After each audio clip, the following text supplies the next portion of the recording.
क्या किस तरीके से ये गठबंधन हुआ है, थोड़ा मोटे तौर पर बताइए। देखिए, गठबंधन नागौर जिले के जो हमारे वोटर हैं कांग्रेस के, आरएलपी के, उन सब की एक सामूहिक इच्छा थी कि हम लोग गठबंधन में एक साथ चुनाव लड़े और सबकी एक ये बड़ी इच्छा रही कि हम लोगों को भाजपा को शिकस्त देनी है।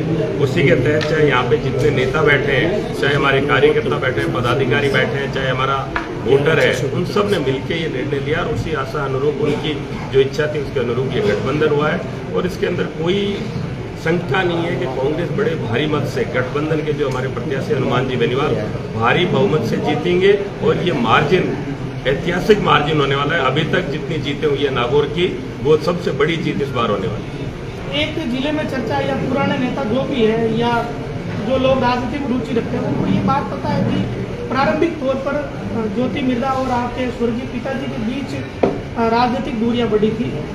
आपने खुद ने पोस्ट भी करी है कि मेरे पिताजी ने बेनीवाल के कंधे पर हाथ रखा, तो क्या वही सेम परिस्थिति अब लग रही है आपको? देखिए, एक परिस्थिति बनी उस वक्त और वो निरंतर जारी रही और उसी का नतीजा है कि ज्योति मिर्धा कांग्रेस में टिक नहीं पाई और मुझे लगता है कि वो बीजेपी में भी टिक नहीं पाएगी। उनका आचरण, उनका व्यवहार कुछ ऐसा है कि वो कहीं पे भी कार्यकर्ताओं को या जो लोग पार्टी की विचारधारा में विश्वास रखते हैं उनको साथ लेके चलने की उनकी सोच या विचार नहीं रहता है। तो नतीजा आप आने वाले दिनों में देखेंगे, इस चुनाव के दौरान भी आपको दिखाई देगा कि भाजपा के लोग भी अपने आप को उनसे पीड़ित महसूस कर रहे हैं। मेरा बहुत सारे लोगों से बातचीत होती है, वो लगातार ये बोलते हैं कि ये कैंडिडेट हमारे ऊपर थोपा गया है। तो इसी के वजह से मैं आपको ये कारण दे रहा हूँ कि आने वाले ये जो चुनाव है इसमें भारी बहुमत से, रिकॉर्ड मतों से ये चुनाव हमारे गठबंधन के जो प्रत्याशी हनुमान जी बेनीवाल जीत के आएंगे। सर, ऐसी क्या राजनीतिक लड़ाई थी जो इतनी लंबी खिंच गई 2013-14 से शुरू हुई, जब कांग्रेस में थे सब लोग? हम लोग तमाम जो राजनीति करते हैं वो सिर्फ लोगों के लिए करते हैं, जनता की सेवा के लिए करते हैं। जो हमारी दूरियां बनी वो सिर्फ कामकाज को लेके बनी। मेरे पिताजी लोगों का कामकाज करने में विश्वास रखते थे, इनकी कुछ इच्छा या काम करने की जो तरीका था वो इसके विपरीत था, उसी वजह से हमारी दूरियां बनी। और आप लोग देख भी सकते हैं, इनका कभी कांग्रेस की पृष्ठभूमि नहीं रही, सीधा ऊपर से आई, चुनाव लड़ लिया। आज भी भाजपा में गई है तो कोई पृष्ठभूमि नहीं, कोई विचारधारा नहीं। ये अलग तरह के लोग हैं, ये पूंजीपति लोग हैं, इनकी राजनीति से, लोगों की सेवा से कोई सरोकार नहीं है, सिर्फ एक पद पाने की लालसा है और वो लालसा इनकी कभी पूरी नहीं होगी।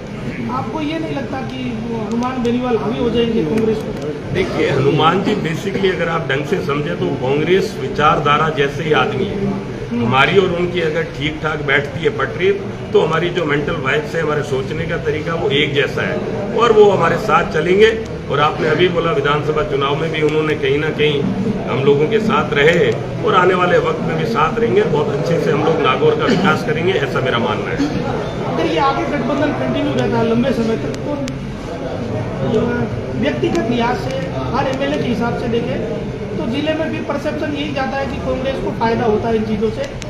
जिले में अगर समीकरण चुनाव के दौरान फिर बिगड़े तो? देखिए, जो किसान की बात करता है, जो गरीब आदमी की बात करता है, वो लोग एक साथ रहते हैं तो एक साधारणतः एक सिंपल सी बात है कि हम सबको फायदा मिलेगा। और मुझे लगता है कि हम लोग मिलके काम करेंगे। हनुमान जी की मनसा जैसी है, गरीब आदमी को काम फायदा मिले, हमारी मनसा वही, तो हम मिलके काम करेंगे। किसान का फायदा होगा, गरीब आदमी का फायदा होगा और उसके उद्धार के लिए हम लोग जो हो सकेगा वो सारे काम करेंगे।